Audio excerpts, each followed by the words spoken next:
Hi everyone and welcome back to the Comic Cave. Yes, this is where the world's largest Deadpool collection currently lives, smack bang in the middle of Ireland.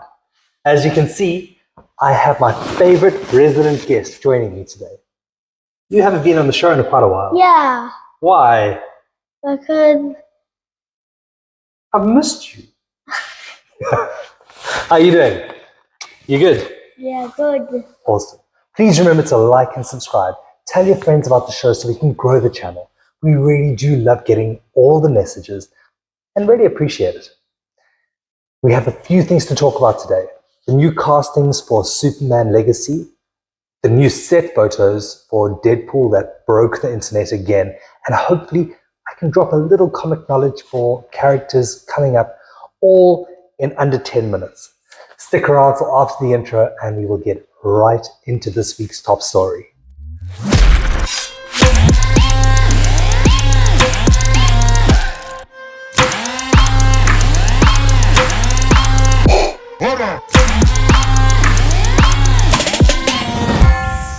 Hi everyone. So let's get straight into my top story this week.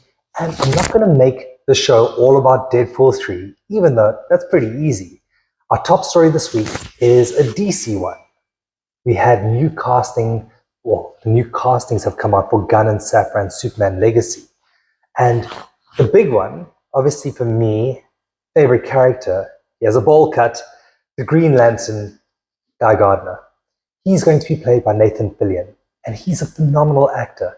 I hope he can pull off that arrogant and edgy vibe. He's always struck me as the nice guy, from Firefly to Rookie, but I do trust Gunn's judgment when he picks actors to play characters in his universe. Guy Gardner is the third Green Lantern after Hal Jordan and John Stewart, but we will see them in the DCU teaming up together in a type of gritty, true detective type series, and that's coming down the line. But Guy Gardner's first appearance is in Green Lantern issue 59 from 1968. I'm really glad I grabbed a few of those copies years ago because currently they're going through the roof. The other two characters announced with Guy was Mr. Terrific, who's being played by Ed Gathecki, and Hawkgirl, who's being played by Isabella Merced. Oh yeah, have you watched the new trailer for Blue Beetle yet? No. Because I haven't let you. Drop a comment below and let me know what you thought of it. A day later, Anthony Carrigan got cast as Rex Mason, or Metamorpho. Now, Metamorpho has the power to change his body into any element that can be naturally found, even kryptonite. I remember him in the comics and the animated Justice League series, and he was always a very underrated character, and it seems like James Gunn is bringing out all these fringe and obscure characters to the big screen. Do you know Metamorpho? No. Okay, I'm going to have to show you pictures. He's really cool. Okay. Metamorpho's first appearance in comics is in Brave and the Bold, issue 57 from 1965. And it isn't a very expensive issue. So if you want to grab one, now would be the time before he becomes a popular mainstream character. I also heard that Daniel Craig was offered the role of Lex Luthor. That's one I really didn't expect. Remember, these actors will play the roles across the whole DC universe as the voices in animation or game and in live action projects. As Gunn and Safran's universe is slowly being pieced together, Bob Iger, the Disney CEO, he just had his contract extended till 2026. He had harsh words for the MCU and Lucas projects. He basically said that there'll be a pullback in budget for content creation for both franchises. His reasoning was that due to the volume that was pushed out, and there was quite a bit, it diluted focus and attention from the brands. He aims to cut $5.5 billion from non-sport content, which means content for fandoms like Marvel and Star Wars are going to be significantly reduced. I don't even know whether he'd be able to get content created currently because of that SAG-AFTRA strike. They've joined the actress strike, and It stands for the Screen Actors Guild, American Federation of Television and Radio Artists. So they're doing it in an attempt to force the major studios' hands and bring them to the negotiating table. But it's still not looking great. This is going to have a severe knock-on effect with regards to projects being delayed or cancelled, and even new content to watch in the next few months. That being said, it looks like The Boys Season 4, that's been put on hold with no release date. And that kills me because I love the comics and the series, but we will be getting the college spin-off show, Gen B. It's coming out on Amazon Prime in September this year.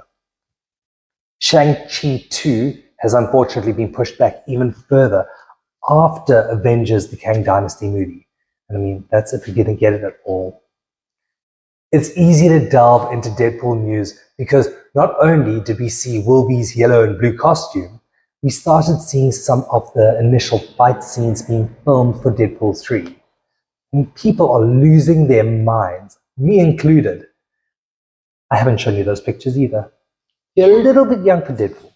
Yeah. I saw certain scenes that reminded me of comic panels, and while I'm out here fangirling over how awesome this movie is going to be, I also really don't want to know much more or to have it hyped up so much in my mind that the final product is almost a letdown because it can't live up to the unrealistic expectations.